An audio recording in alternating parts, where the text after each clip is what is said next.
Selamat datang kembali di channel Go News, yang akan membawakan berita terkini, terupdate, dan terpercaya. Jangan lupa menekan tombol subscribe dan lonceng agar tidak ketinggalan berita terupdate dari kami. Presiden Vladimir Putin pada Senin, 11 Juli 2022, menandatangani dekret yang memungkinkan setiap warga negara Ukraina untuk mengajukan permohonan kewarganegaraan Rusia di bawah skema yang disederhanakan. Tindakan itu juga berlaku untuk orang-orang tanpa kewarganegaraan yang secara permanen tinggal di Ukraina serta warga dua Republik Donbas, yang sebelumnya diakui oleh Rusia sebagai negara merdeka. Warga Ukraina sekarang dapat mengajukan permintaan yang relevan tanpa perlu tinggal di Rusia selama 5 tahun, untuk memiliki sumber pendapatan atau untuk lulus tes bahasa Rusia, sesuatu yang biasanya harus dilakukan orang asing sebelum mereka dapat mengajukan permohonan kewarganegaraan Rusia.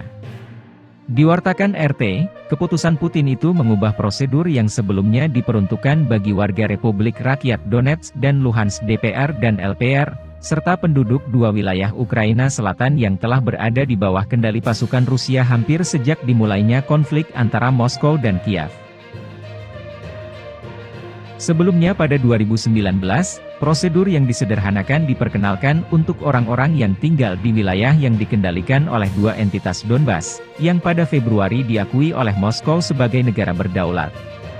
Mereka dapat memproses dokumen kewarganegaraan mereka hanya dalam 3 bulan.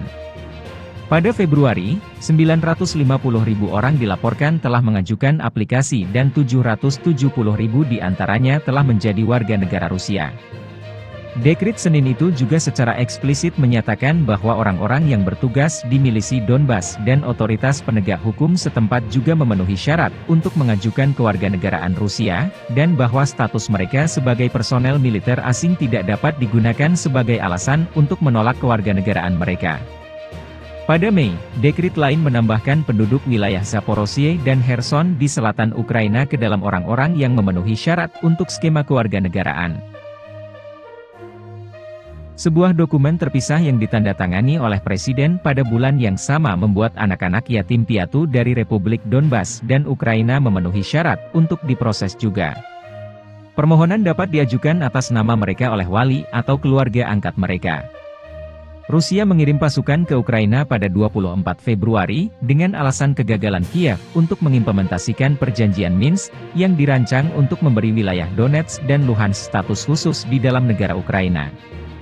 Pada Februari 2022, Kremlin mengakui Republik Donbas sebagai negara merdeka dan menuntut agar Ukraina secara resmi menyatakan dirinya sebagai negara netral yang tidak akan pernah bergabung dengan blok militer barat manapun.